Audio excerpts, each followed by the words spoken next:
di hari kedua atau ketiga itu saya bermimpi lagi, didatangi oleh sosok tersebut lagi.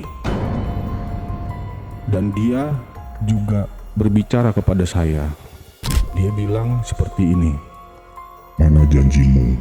Mana janjimu? Dalam mimpi saya tersebut. Ternyata jawabannya saya itu harus mencari saudara kembar setan. Dan saudara kembar setan itu pemabuk, penjudi, penjina, dan orang serakah.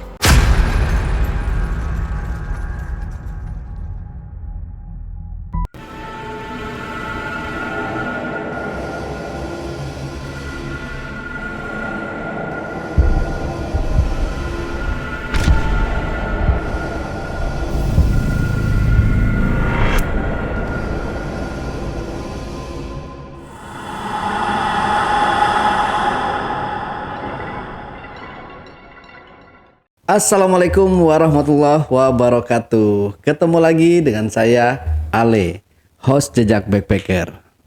Tentunya dalam obrolan misteri Jejak Backpacker kali ini, saya telah kehadiran seorang narasumber yang katanya memiliki kisah yang sangat horor. Seperti apa kejadiannya? Langsung aja kita sapa narasumbernya. Assalamualaikum. Waalaikumsalam. Pak Seno. Ya, Pak Seno, terima kasih udah datang di studio Jejak Backpacker. Aduh, perjalanannya lumayan jauh nih. Bukan lumayan jauh lagi, ini jauh loh. Ini Pak Seno ini dari Jawa Tengah. dari Jawa Tengah. Jawa Tengah. Lumayan adoh ya, lumayan jauh. Oke, Pak Seno. Di sini Pak Seno mau menceritakan tentang apa nih, Pak Seno? Jadi ini pengalaman pribadi saya, Bang Ali. Karena saya pernah bernazar atau pernah mengucap saya itu ingin amal dengan saudara kembar setan, Bang Ali. Hah? Saudara kembar setan? Iya. Aduh, disimpan dulu aja ceritanya Pak Seno ya. Kayaknya saya lebih enaknya manggil Mas kali ya, Mas Seno ya. Iya. Oke, disimpan dulu aja Mas Seno ya. Kita lanjut setelah ini. Tapi sebelum Mas Seno menceritakan pengalaman mistisnya lebih lanjut lagi, saksikan setelah OMG yang satu ini. Kopi Liong Bulan, nuansa legendaris di mana keunikan rasa dan aroma mengalir dari setiap biji kopi pilihan. Keistimewaan yang dipersembahkan bagi mereka yang menghargai cita rasa terbaik. Gurih dan aroma asli yang khas dibuat dengan sempurna. Kopi Liong Bulan, keajaiban dalam setiap aroma. Oke, Mas Seno, mungkin sebelum cerita kita ngopi dulu nih, Mas Seno. Ya, kopi liong nih udah saya bikinin buat Mas Seno. Oh iya. Silahkan.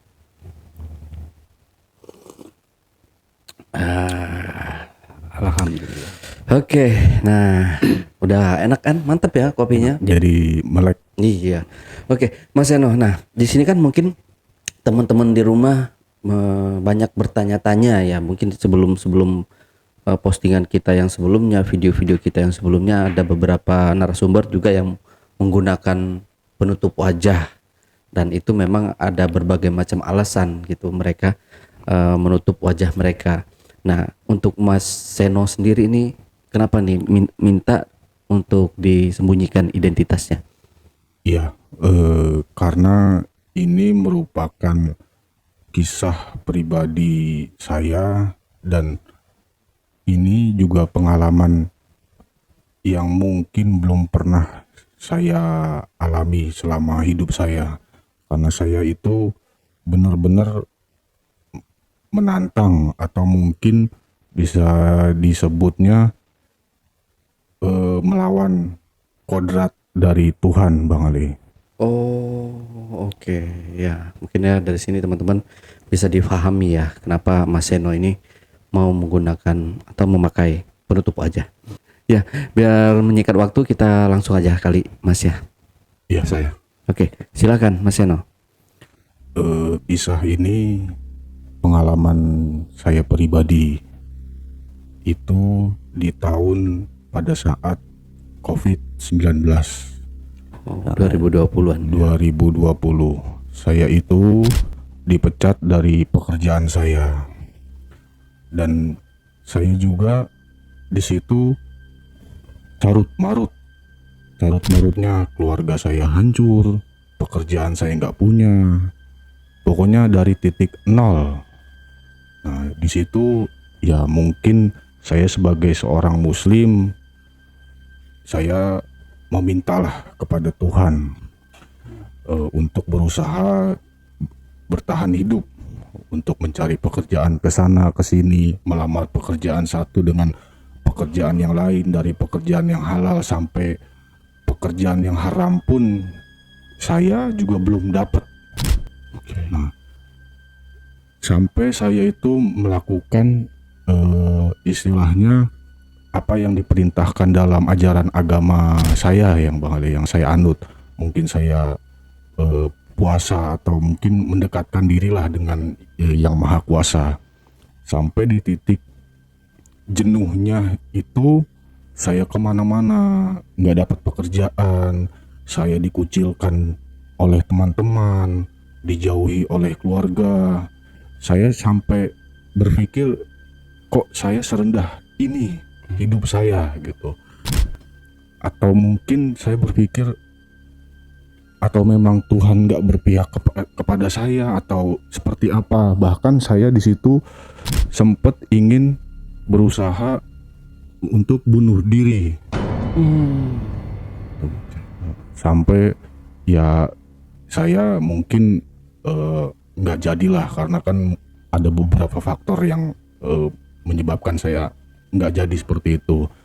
Sampai saya itu dalam, nggak tahu saya bernazar atau berucap, saya pernah berucap seperti ini Bang, jika nanti saya dapat pekerjaan atau penghasilan, saya akan bersedekah ke saudara kembar setan 1 juta rupiah.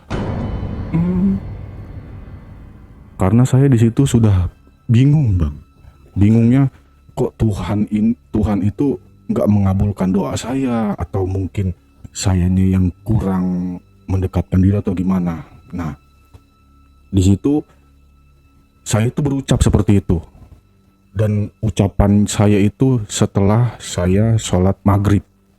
Di situ saya bilang dan saya berbicara kepada diri saya bahwa nanti bila saya dapat pekerjaan atau penghasilan yang halal maupun yang haram, saya akan bersedekah atau beramal kepada saudara kembar setan. Nah, singkat cerita, seminggu selang 2 minggu berselang lah Bang, saya dapat panggilan pekerjaan di situ. Dan saya berpikir ya mungkin ini lamaran-lamaran saya yang saya taruh di waktu saya lagi melamar pekerjaan itu. Nah, berjalannya waktu saya dapat pekerjaan 2 minggu, saya dapat kontrak kerja itu 1 tahun bekerja di daerah boleh saya sebut? Boleh. Di daerah Jawa Barat. Itu salah satu gudang di situ. Saya dikontrak selama 1 tahun bekerja. Nah, di situ saya langsung mulai dari bekerja. Nah, dalam pekerjaan saya ya seperti biasa, saya berbuat baik, saya rajin, disiplin, tanggung jawab. Nah, di pekerjaan juga saya tinggalnya itu di mes, bukan di tempat tinggal saya di Jawa Tengah gitu. Nah, di mes itu seminggu setelah saya bekerja, saya bermimpi saya didatangi oleh sosok yang mengerikan. Dalam mimpi saya tersebut, sosoknya itu dia bertanduk 2, kupingnya seperti kambing, dan giginya mungkin kayak pewayangan cepot. Oke. Seperti itu. Dan saya berpikirnya pada saat itu saya mimpi buruk, saya didatangi terus. Seperti itu, saya mungkin terbangunlah di malam hari itu. Dan saya nggak berpikir untuk hal-hal yang negatif karena saya berpikir, oh ini mimpi buruk, seperti itu. Nah, di hari kedua atau ketiga itu saya bermimpi lagi, didatangi oleh sosok tersebut lagi. Dan dia juga berbicara kepada saya. Dia bilang seperti ini, Mana janjimu? Mana janjimu? dalam mimpi saya tersebut. Dan di situ saya terbangun. Dan di situ badan saya udah meriang. Meriang, panas dingin, sampai besok paginya saya nggak masuk kerja karena saya meriang. Dan di situ saya termenung aja. Dan pada saat saya bekerja juga, mohon maaf Bang Le, saya juga lupa ibadah pada saat itu. Karena pada saat saya sebelum dapat pekerjaan, saya rajin ibadah. Pada saat saya udah dapat pekerjaan, terus mendapatkan aktivitas pekerjaan tersebut, saya kurang ibadah. Nah, dalam kesendirian saya itu, saya berpikir, mimpi saya ini apa? Mimpi saya ini apa? Dan dalam tidur atau mungkin efek pengaruh obat dari meriang saya ini, saya bermimpi sosok itu lagi. Dan dia bilang juga sama seperti itu, mana janjimu, mana janjimu. Dan di situ saya langsung berpikir, apa saya pernah janji sama setan atau seperti apa. Dan di malamnya juga saya baru tahu jawabannya. Karena di malamnya saya mendengar suara-suara aneh. Gitu. Suara-suara aneh itu dia hanya memanggil, mana janjimu, mana janjimu. Begitu saya lagi santai di mes, mungkin kira-kira jam 11 malam, saya itu didatengin sosok Bang Ale. Sosok itu berbulu lebat, berambut panjang, dan tangannya itu hampir menyentuh tanah. Mungkin kalau digambarkan seperti gorila. Dan dia menghampiri saya. Dia bilang, Kamu janji, kamu janji. pokoknya saya ditekan sama si sosoknya tersebut. Dan akhirnya di malamnya juga saya bermimpi. Ternyata jawabannya saya itu harus mencari saudara kembar setan. Dan saudara kembar setan itu pemabuk, penjudi, penjina, dan orang serakah. Nah, di situ saya mulai dah nih. Pada saat itu juga saya langsung dimutasi pekerjaan. Gitu, karena ada pemindahan area dari Jawa Barat untuk ke daerah pinggiran kota Jakarta. Pada saat itu ada pindahan gudang. Nah, di situ saya dicutikan dulu selama 3 minggu.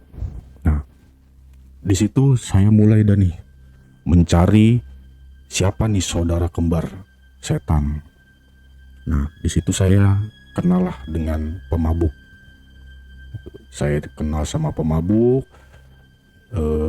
Boleh saya sebut namanya atau inisial aja Bang? Boleh. Nah, saya ini kenal sama namanya Anto. Nah, saya kenal juga di salah satu kafe yang ada di pinggiran Jakarta.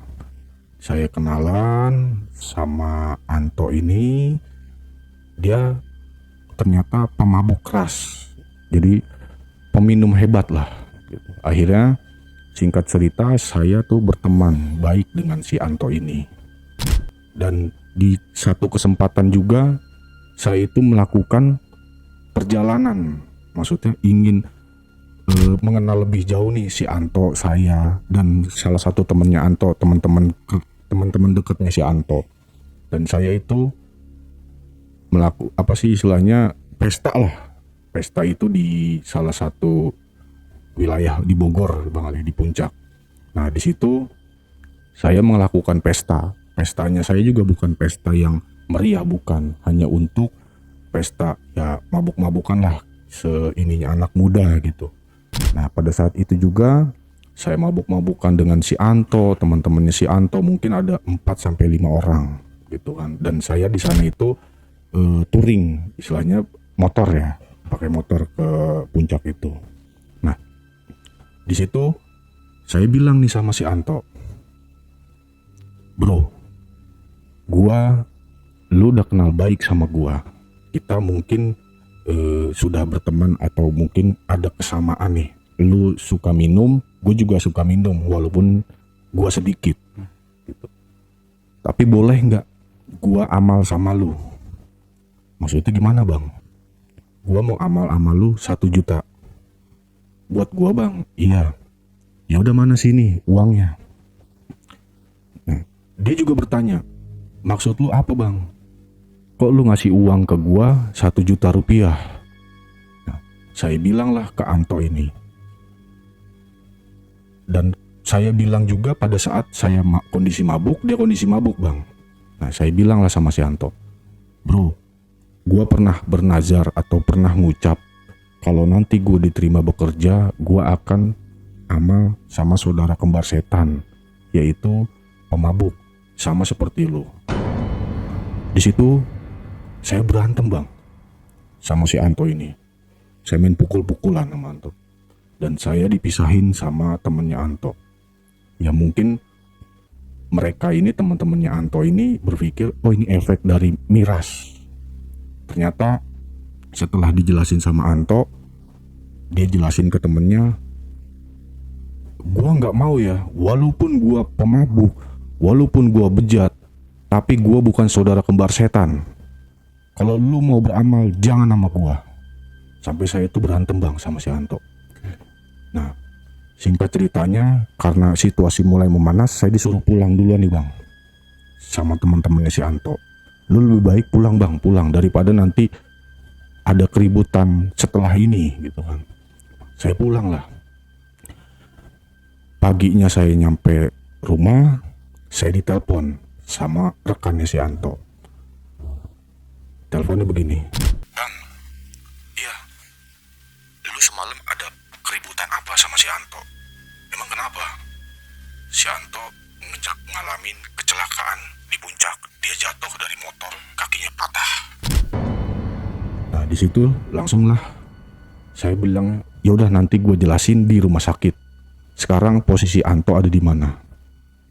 Dia lagi di rumah sakit. Lu kesini aja sekarang. Lu jelasin ke gue sama ke keluarganya, lu berantem apa kemarin? Akhirnya saya berangkatlah ke rumah sakit yang ada di wilayah Bogor. Di situ saya lihat si Anto kakinya memang udah digip sama pihak rumah sakit. Nah, tapi dia belum sadar nih, belum sadar sama sekali. Nah akhirnya karena saya merasa bersalah dengan apa yang saya lakukan sama si Anto ini, berkelahi pada saat saya minum-minum, saya bilang dong sama keluarganya, Mbak, biar nanti malam saya nemenin Anto, karena saya pengen ngomong 4 mata sama si Anto. Nah, dan temannya juga bilang, udah temenin aja, dia ini Mas Eno ini teman baik kok. Oh, gitu. Dan saya juga bawa bingkisan ya bang, maksudnya saya bawa makanan untuk keluarganya sama si Anto ini. Udah di malam juga jam 10 setelah dia dikasih obat sama dokter, di situ disuntik terus dikasih obat apalah sama dokter.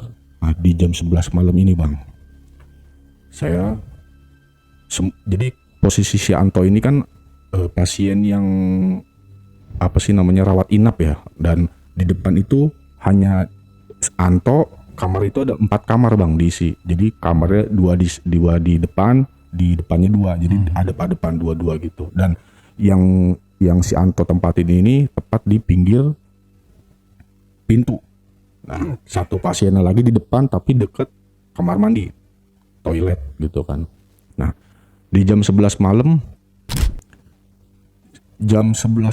tepatnya itu saya diketuk gitu kan. Dan posisinya yang pasien depan itu udah terlelap tidur. Diketok, dia masuk, dia nyamperin ke saya, nyamperin ke Anto, dan dia masih pakai pakaian dinas seperti suster kebanyakan lah bang. Suster kebanyakan. Dan yang saya bikin aneh itu, dia nggak berbicara sepatah kata pun. Si perawatnya ini. Begitu saya nanya, maaf, ya suster, ini mau di apa? Begitu dia malingkan wajahnya dia bang, itu wajahnya merah, ada taringnya bang. Dan di situ saya refleks, saya jatuh. Saya di situ nggak ngucap ya mungkin astagfirullah atau gimana. Saya ngucapnya buset, saya bilang begitu. Karena kan mungkin saya takut gitu bang. Saya jatuh. Nah karena memang berisik ya bang ya, jatuh berisik, saya ditegur lah sama yang pasien depan. Kenapa mas kok jatuh gitu? Oh enggak bu, ini saya lagi tadi ketiduran jatuh. Begitu saya bangun, ternyata si susternya ini, si perawatnya ini udah nggak ada bang. Udah nggak ada sama sekali. Nah itu tepatnya jam 11. Nah, setelah itu jam 2 malam itu akhirnya si Anto ini sadarkan diri. Maksudnya mungkin dia pengen sadarlah dari minum obatnya ini. Dia bangun, dia melihat ke arah saya, dia itu kaget bang. Wah lu siapa? Gitu. Si Anto ini kaget. Dan si Anto itu teriak-teriak pada saat itu. Keluar. Padahal itu saya bang. Keluar lo. Jangan di sini lo. Nah, si pasien yang depan otomatis refleks bilang dong. Kenapa mas? Ini teman saya ngigo gini. Ya udah panggilin dokter atau suster atau perawat. Saya panggil lah bang, dokter atau perawat. Nah, di selah lorong rumah sakit itu kan biasanya ada lorong untuk ke tempat suster ya. Kita nekan bel dulu kan. Nah, begitu saya mau udah sampai di lorong suster itu kan disekat oleh kaca ya. Nah, di situ saya teriak-teriak, Mas, saya bilang gitu. Saya pencet bel, dia masih madupnya ke arah membelakangi saya. Di sana saya panggil, Mas, tolong mas. Dia nggak jawab. Begitu dia memalingkan muka, mukanya itu bang hancur semua bang. Dan dia cuma bilang gini, Mana janjimu? Dan di situ saya refleks lari bang ke ruangannya si Anto lagi. Nah, setelah dari ruangannya Anto ini ke ruangan perawat ini, saya masuk, saya duduk lagi. Nah, saya ditegur sama yang pasien depan. Udah bang, tadi suster perawat sudah masuk ke sini. Suster, perawat, padahal tadi belum ada loh yang datang ke sini. Enggak, udah bang, udah dikasih. Iya. Nah, kebetulan juga refleks handphone saya jatuh di kolong tempat tidur itu, gitu kan. Dan saya berpikirnya, wah, ya udahlah kalau memang sudah datang gitu kan. Nah, handphone saya jatuh, plak, karena saya refleks dari pintu langsung ke tempat duduk, handphone saya jatuh dari kantong. Saya jatuh, begitu saya mau ambil, saya lihat ke lorong bed covernya, kasurnya itu bang. Itu ada kaki ngegelantung. Anjir. Di situ. Saya nengok ke atas, udah nggak ada. Saya nengok lagi ke bawah, hilang. Udah. Akhirnya di situ pagi setelah keluarganya datang, dan saya di situ bilang sama keluarganya, kemarin saya minta maaf karena sebelum kejadian ini saya berantem sama masnya, sama si Anto. Dan dia bilang, emang berantem apa bang? Masalah pekerjaan kah? Atau pertemanan kah? Atau bagaimana? Memang si keluarganya ini tahu kalau si Anto ini memang suka minum. Jadi mungkin udah lumrah lah bagi keluarganya mungkin pada saat itu berantem gitu. Akhirnya saya bilang, ya karena saya menyinggung perasaannya Anto, saya minta maaf. Nah, singkat ceritanya, si Anto ini sudah pulih lah bang dari rumah sakit itu.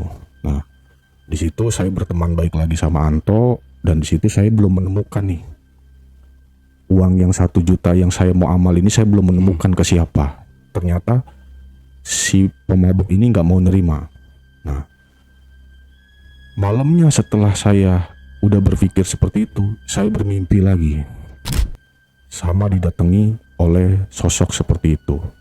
Dan sosoknya yang sekarang itu dalam mimpi saya, dia itu bawa seakan-akan kayak pedang, tapi ujungnya itu lancip. Dia bilang, Mana janjimu? dalam mimpinya seperti itu. Akhirnya besokannya saya mulai dari bang. Di hari-hari berikutnya saya berpetualang, wah saya cari nih penjina.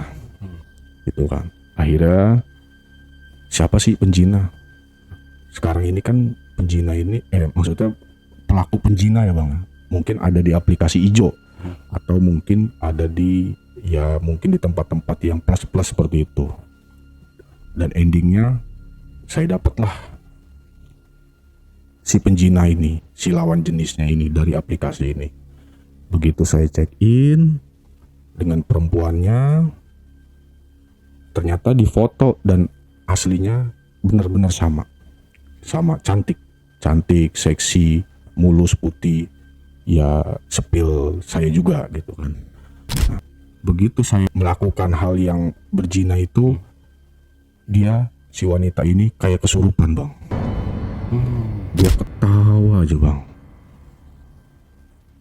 Dan saya berpikir, ini kenapa si Neng kunaon, saya bilang. Dan di situ hampir 5 sampai 7 menit lah dia ketawa seperti itu. Udah, singkat cerita, saya ini melakukan apa yang disuruh sama si setan ini. Maksudnya saya ketemu penjina. Nah akhirnya begitu saya mau melakukan perjinahan tersebut, yang saya lihat dalam wajah si wanita ini bang, itu sosoknya itu seperti habis kecelakaan. Wajahnya rusak dan air liurnya turun bang, netes ke badan saya. Nah, di situ setelah saya melakukan perjinahan itu tersebut, saya bilang lagi sama si Neng, tarif udah gue bayar, tapi ini ada uang lagi buat Neng, gitu kan. Maksudnya gimana bang? Ini uang tambahan rezeki buat Neng, 1 juta. Nah, disitulah dia menanyakan alasannya. Kok abang udah ngasih tarif, kok ngasih uang lagi 1 juta? Dan di situ saya menjelaskanlah alasannya. Jadi seperti ini Neng, kenapa abang ngasih uang ke Neng 1 juta? Karena ini ucapan abang pada saat waktu abang belum susah, maksudnya lagi susah dan belum dapat pekerjaan. Abang ini pernah berucap, kalau nanti abang dapat pekerjaan atau dapat yang halal maupun yang haram, abang mau bersedekah sama saudara kembar setan. Dan di situ si Neng ini nangis. Dia bilang begini, Bang, Neng bukan penjinah, tapi Neng ini berusaha mencari nafkah buat saudara Neng. atau mungkin keluarganya Neng ya bang. Nah di situ akhirnya si Neng ini nggak mau nerima uang saya. Otomatis gagal lah sedekah saya ini yang 1 juta. Di situ dalam 3 minggu ini saya nih udah mulai memasuki minggu kedua, dan minggu ketiga saya harus nyelesain nih misi dari saya ini. Nah, disitulah saya kenal sama Elsie, salah satu mungkin pekerja malam ya bang.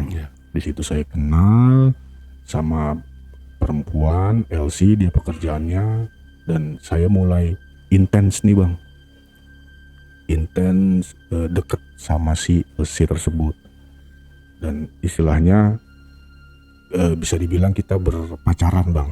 Padahal saya baru kenal 2 atau 3 hari kita berpacaran. Nah di situ akhirnya saya kenal sama si LC ini. Singkat ceritanya, ternyata si LC ini sudah, dia bilang sih ngaku sama saya sih udah janda gitu bang. Dan ternyata belum resmi janda bang. Jadi janda cuman hitam di atas putih, tapi belum proses ke pengadilan agama gitu, belum sah secara negara. Nah di situ saya udah mulai lelah nih bang, mau hari keempat, dan saya mengutarakan lah tentang apa yang saya ucapan selama kemarin tersebut. Akhirnya saya bilang ke wanita tersebut, dia bilang begini, saya bilang gini, namanya saya sebut Bunga ya. Bunga, ini saya mau kasih kamu 1 juta, tapi hubungan kita sampai sini aja, jadi jangan diteruskan hubungan kita lagi. Maksudnya gimana bang? Ya ini saya kasih 1 juta, ini sebagai amal saya, dan saya ceritain. Dan di situ dia nangis bang, nangis. Ternyata begitu sebelum dia kenal sama saya, si Bunga ini sudah telat 3 bulan. Gitu. Ya untungnya saya belum sampai melakukan zina lah dengan dia, gitu loh. Karena saya berpikirnya kita udah temenan pacaran aja gitu. Pada saat saya mau bayar, maksudnya mau beramal ke dia bilang saya sudah telat bang 3 bulan katanya. Justru abang mau nggak tanggung jawab? Saya bilang saya nggak bisa seperti itu karena seperti ini kondisinya. Akhirnya saya putus di situ. Nah, udah nih bang, saya nggak nemuin lagi. Maksudnya siapa sih saudara kembar setan yang saya dalam mimpi saya ini siapa gitu. Sampai mungkin di titik jenuh saya pada saat itu, saya lagi bawa kendaraan. Saya kecelakaan nih bang. Saya kecelakaan, saya sampai mungkin kepala saya bocor, tangan saya patah, sampai saya dirawat di rumah sakit yang ada di pinggiran Jakarta karena saya punya family yang di Jakarta bang, gitu. Karena keluarga saya di Jawa Tengah, gitu. Saya di Jakarta, di situ saya dirawat.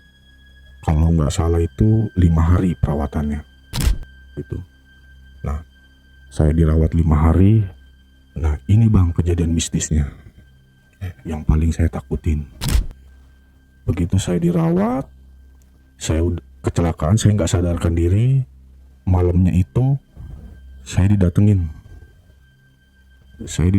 oleh sosok dalam mimpi saya tersebut. Dia bertaring 2, kupingnya seperti kambing dan giginya seperti cepot. Sama kayak yang sebelumnya ya? Sama sebelumnya dalam mimpi saya tersebut. Dan saya di situ, dia duduk di sebelah saya. Dia hanya berucap, Terakhir nanti kamu ketemu saudara kembar saya. gitu. Dan saya di situ udah mulai bingung nih bang. Bingungnya, ya saya siapa nih, saudara lu siapa, saudara kembar lu siapa gitu. Cuman di situ dalam mimpi saya nggak bisa ngomong gitu. Dia hanya bilang nanti kamu akan ketemu. Gitu. Udah, setelah di situ keluarga saya ngejenguk dari pihak orang tua saya ngejenguk dari salah satu bapak saya. Di situ ngejenguk paman gitu kan, ngejenguk di situ paman saya ngebawain makanan bang. Nah, makanannya itu makanan normal yang paman saya bawa itu makanan normal, mungkin bisa dibilang kayak mie, terus ya makanan yang sehat lah untuk orang sakit gitu. Tapi dalam yang saya lihat dalam mata saya ini, itu bukan makanan bang, itu belatung, terus cincang-cincangan kayak makanan babi bang. Di situ saya langsung banting makanan dari paman saya. Saya banting di situ, dan di situ paman saya marah-marah. Kenapa kamu seperti ini, marah-marah begini, nggak jelas. Akhirnya ya udahlah, karena memang saya juga nggak maksudnya nggak menanyakan atau bilang nih ke paman saya kejadian saya ini, saya nggak bilang, udah.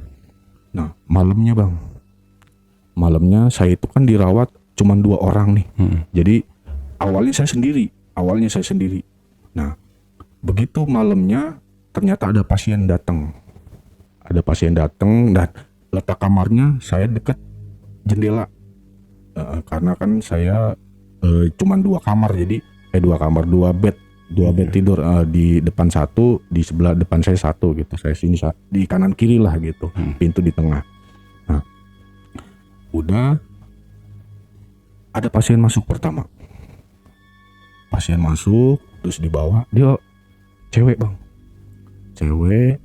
terus ditidurin, dikasih selang infus segala macem, dia tidur. Ya saya sih hanya melihat prosesnya ya, proses dia dari mungkin di ruang ICU ke tempat rawat inap itu. Dan yang saya bikin anehnya lagi, setelah dari dia baru naruhnya itu bang, baru naruh si pasien tersebut, selang 10 menit itu pasien diambil lagi bang, dibawa lagi. Ya dibawa lagi keluar. Saya berpikirnya mau dipindah ini atau mungkin di ruang yang lebih berkelas lagi. Nah udah saya maksudnya nggak berpikiran yang aneh-aneh atau bagaimana. Udah datang lagi pasiennya sama seperti itu lagi. Saya berpikir mungkin tadi ada tindakan dari dokter lah atau dari semacamnya apa gitu kan. Udah dia ditidur, dibaringkan. Sesudah dari situ ya di situ saya nggak ada keluarga sama sekali ya, karena kan posisinya malam. Saya juga, paman saya sudah pulang. Saya bilang udah nggak apa-apa, nanti juga saya cuman luka ringan aja sih, cuman pala bocor sama tangan patah, digigit doang segala macem. Udah di sebelah saya itu juga ditinggal bang, keluar semua dari keluarganya. Nih kok saya berpikiran nih kok nggak ada keluarganya si pasien, nggak ada yang menemani bang gitu. Nah di situ saya nanya lah, Mbak, dan dia nggak jawab. Mbak sakit apa gitu, nggak jawab sama sekali. Dan di situ yang saya terkejutnya lagi nih bang, dia langsung bangun menuju ke kamar mandi. Nah setelah dari kamar mandi itu ada bunyi keran, ya kayak orang kejebar-jebur lah, kejebur. Nah di situ dia nggak balik-balik bang, sama sekali nggak balik-balik. Kok ini orang hampir 1 jam lebih kok nggak balik-balik si perempuan ini dari kamar mandi. Nah jam 4 subuh kan biasa tuh cleaning service suka bersih-bersih ruangan lah bang gitu. Nah saya nanya sama si cleaning ini, Mas ada apa ya? Tolong mas dicekin kamar mandi, dari semalam mbak yang depan itu ada di kamar mandi, kok nggak keluar-keluar, saya takutnya terjadi apa-apa. Dicek bang sama si cleaning ini, dicek kosong, nggak ada orangnya. Kosong bang, nggak ada orangnya. Emang ada pasien masuk? Ada pasien masuk semalam gitu. Pasien masuk, iya. Oh si cleaning service ini masih ngepel dah, dia ngepel beres-beres. Nah saya bilang lagi, mas itu tempat tidurnya jangan diberesin dulu, mungkin si mbaknya lagi ngambil obat atau gimana gitu kan. Tapi dia bersikeras tetap beresin si bed covernya ini, dia selimutin lagi, diberesin. Mungkin yaudah nih memang MOU-nya prosedur seperti itu, diberesin. Udah. Nah datang nih jam 6 perawat dari saya bertanya sama perawat itu, mas itu pasien yang semalam di situ itu kemana ya? Soalnya tadi dari semalam saya lihat ada di kamar mandi, tapi dicek sama cleaning nggak ada mas. Pasien yang mana mas? Pasien yang kemarin di situ. Oh yang malam-malam jam 11 itu datang ya? Iya, itu pasiennya sudah meninggal mas. Meninggal bang. Nah di situ saya bilangnya, waduh, kok jadi aneh begini kejadian saya gitu. Enggak mas, semalam itu memang jam 11 dia masuk, tapi dibawa keluar lagi. Iya saya lihat jam 11 itu keluar lagi, dibawa ke dokter. Itu kondisi sudah meninggal mas katanya. Karena memang ada tindakan dari dokter. Dan saya juga nggak kata si perawatnya ini, saya nggak balik lagi mas ke sini, langsung dibawa pihak keluarganya. Enggak mas, balik lagi. Nah di situ ya udahlah, singkat ceritanya saya sembuh lah di bang, mulai pulih dari kondisi saya. Nah dalam pemulihan itu saya mulai kerja lagi karena kan sudah mulai 3 minggu dari pekerjaan saya cuti itu tuh, sudah pindah loading dock barang dari gudang satu ke gudang satunya lagi. Udah saya bekerja di situ, saya masih ya dibayang-bayangi oleh sosok yang dalam mimpi saya tersebut. Setiap saya melakukan aktivitas pekerjaan saya selalu melihat sosok tersebut. Gitu Bang. Sampai saya itu lelah, dan saya itu pada saat itu saya pulang kerja, hujan, naik motor, saya minggir nih bang, minggir di salah satu rumah yang mungkin bisa dibilang besar bang. Minggir, di situ saya bilang, Mbak atau Pak, saya numpang neduh di sini, gitu. Oh iya, nah itu letaknya masih di Jakarta bang, tapi di pinggiran Jakarta, Rumahnya gede bang, gede, dan kawasannya komplek, bukan kawasan rumah-rumah biasa. Karena kan saya pulang kerja itu memang selalu melewati jalan-jalan tikus komplek, dan saya di situ neduh, dan saya dipersilakan masuk di ruangan parkiran mobil. Udah saya bilang, Bu saya numpang neduh. Oh iya mas silahkan, gitu. Kalau mau neduh aja. Nah di situ saya melamun sambil merokok, Nah di situ saya dikasih aqua mineral yang buat minum lah sama si tuan rumah, dan dia menanyakan saya dari mana, nama saya siapa, terus bagaimana, dari mana, asal usulnya gitu, mau kemana, hujan-hujanan. Nah terus mulai nih saya ada pembicaraan tentang yang keluh kesah saya gitu bang, ke ibu ini. Memang si abang punya masalah apa? Iya bu, saya punya masalah yang selama ini saya belum terjawab masalah saya dan belum saya laksanain. Apa sih masalahnya? Saya itu pengen ngamal sama saudara kembar setan. Saya sudah ketemu pemabuk, dia nggak mau nerima. Udah ketemu penjudi, dia nggak mau nerima. Sudah ketemu penjina, dia nggak mau nerima. Nah, si ibu ini dengan pedenya dia bilang, ya udah kalau memang nggak ada yang mau nerima, sini aja ke saya. Nah, disitulah saya langsung refleks. Ibu benar mau nerima amal saya, benar. Di situ saya juga belum megang uang cash ya bang, masih di ATM, dan saya berangkatlah nyari ATM. Ya udah bu, tunggu sebentar ya, nanti saya bakalan balik lagi. Bener ya mas, janji, si ibu ini bilang. Saya ke ATM-nya itu ada di pom bensin bang. Biasanya kan saya di pom bensin itu kan suka ada ATM tuh. Nah begitu saya mau buka pintu ATM, saya melihat sosok yang dalam mimpi saya lagi bang. Berarti tapi sekarang nyata ya? Nyata bang, dia ada di pinggir saya, di sebelah saya di ATM. Itu saudara saya. Dia bilang seperti itu. Sosoknya persis sama dalam mimpi saya. Dia bertaring, dia bertanduk, dia kupingnya seperti kambing. Dan saya langsung dengan cepatnya saya ambil uang saya balik lagi ke rumah ibu itu, saya kasih ke ibu itu, dan ibu itu nerima.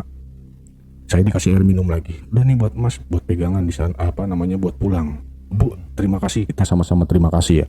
Dan disitulah saya mulai, oh ternyata selama ini jawaban saudara kembar setan saya ini, yaitu bang, yang orang serakah, yang orang banyak duit tapi masih nerima amalnya bang. Tapi belum sampai di situ aja bang. Nah di situ saya udah mulai bertanya-tanya nih, oh ini nih saudara kembar setannya ternyata. Nah selang beberapa hari, karena memang saya sering melewati rumah tersebut ya bang, dari lokasi pekerjaan saya ke tempat rumah saya ini saya sering lewatin. Kalau nggak salah selang 3 minggu atau sebulan lah, ada bendera kuning dan ada mobil polisi. Saya bingung dong, kok ada bendera kuning sama mobil polisi macet jalanan. Saya hampiri, ternyata rumah yang bendera kuning tersebut sama polisi tersebut rumah sama yang pernah saya amal, Bang. Oh, si ibu itu. Si ibu itu, Bang. Nah, saya di situ bertanya-tanya dong, Bang. Ini apa? Kok saya nggak mau mengaitkan dengan kejadian saya ini, enggak ya, Bang ya. Dan saya di situ refleks bertanya oleh yang ada di sekitar situ, ada apa sih kok banyak polisi sama bendera kuning? Dan di situ ya Mas kalau mau lihat aja gitu. Maksudnya kalau mau masuk aja gitu kan. Dan memang kita cuman hanya masuk di sepil di terasnya aja, Bang ya. Dan di situ banyak ya ada keluarganya dia lah, Bang. Di situ nah saya nanya lagi. Saking penasaran saya. Ini keluarga ini ada apa ya meninggal? Mas siapa ya? Saya bukan siapa-siapa. Emang ada apa? Aku nanya-nanya gitu. Mungkin familinya atau kerabatnya atau siapa gitu, Bang. Dia nanya ke saya. Enggak, saya mau tanya aja kenapa. Ya Mas mau ngapain nanya-nanya gitu. Enggak, gini. Karena kemarin 3 minggu yang lalu itu saya pernah ngasih uang ke keluarga ini, ke ibu ini. Sekarang ibu ini kenapa gitu. Nah, disitulah si bapak ini cerita. Dia bilang begini. Si ibu ini dia rentenir. Gitu. Dan suaminya mungkin memang egois atau bagaimana. Nah, ternyata si ibu ini dia dibunuh oleh suaminya. Digorok, Bang. Nah, yang lebih tragisnya lagi, si suaminya ini bunuh diri. Oh, jadi 2 yang meninggal. Jadi 2 yang meninggal. Nah, di situ udah saya makin heran aja dengan kisah saya ini. Maksudnya kejadian saya ini, tapi saya nggak mengait-ngaitkan dengan yang pembunuhan ini, enggak ya, Bang ya. Nah, disitulah saya duduk, saya lemes di situ. Saya dikasih air minum sama si yang family ini. Udah Mas minum aja dulu. Di situ saya lemesnya. Nah, di situ saya dilambain tangan sama si almarhum yang meninggal tersebut. Dilambain tangan. Dan saya juga melihat si suaminya ini dia masih terikat tali tapi ditarik sama orang hitam gede. Setelah kejadian itu di sebelah saya persis dia bilang, Inilah saudara kembar saya. Inilah saudara kembar saya. jadi setelah dari situ ya saya udah mulai pasrah lah dengan apa yang saya hadapi sekarang ini. Tapi ya saya bersyukurnya pada saat kejadian itu, setelah kejadian itu saya nggak dihantui dengan rasa bersalah itu lagi, Bang. Oke.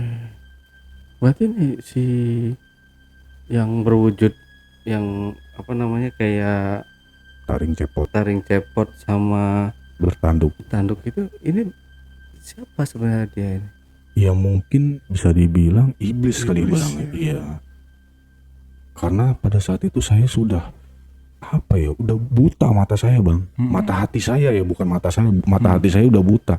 Saya ibadah, saya tekun ibadah, kok doa saya nggak dikabulin. Sampai saya berucap seperti itu, Bang. Sampai saya nyari kerjaan yang halal susah, yang haram pun saya susah dapat pekerjaan. Tapi kenapa ngambil nazarnya yang kayak gitu, Mas? Ya karena saya juga yang tadi saya bilang, mata hati saya udah buta, Bang. Itulah, udah buta. Masih banyak kan, misal saya kalau keterima kerja, saya mau mandi di air terjun ini gitu, saya mau mandi di ini air terjun ini tengah malam misalnya, kan masih banyak tuh cara lain. Betul. Atau yang lain, saya mau nyumbangin ke panti asuhan misalnya, kan lebih baik lagi gitu. Kenapa nggak tercetus omongan seperti itu? Dan pada saat itu saya juga nggak berpikiran seperti itu. Karena saya sudah lelah dengan kehidupan saya dikucilkan, saya dihina oleh keluarga saya carut marut gitu loh, kondisi keuangan saya habis semua gitu. Tapi bertahan di perusahaan itu atau di tempat kerjaan itu Ya berapa lama? setahun. Setahun. Karena kan di kontraknya setahun. Oke. Tapi di sini kayak ngelihat itu yang di rumah sakit ya, Iya. yang lihat dia masuk kamar mandi dan itu nggak keluar lagi. Iya. Nah di situ nggak ada perasaan kayak merinding atau apa kayak gitu. Biasanya kan kalau kita berhadapan dengan hal-hal gaib gitu kan banyak ya, bisa jadi merinding badan itu. Ya saya berpikirnya enggak bang, karena rumah sakit tersebut juga rumah sakit yang baru dibangun, istilahnya yang modern lah. Baru dibangun, bukan rumah sakit yang lama atau rumah sakit apa, enggak. Pokoknya dia itu fasilitasnya mumpuni lah, modern lah gitu. Dan kondisi saya juga kan tangan saya kan patah gitu, saya juga nggak bisa ngapa-ngapain gitu.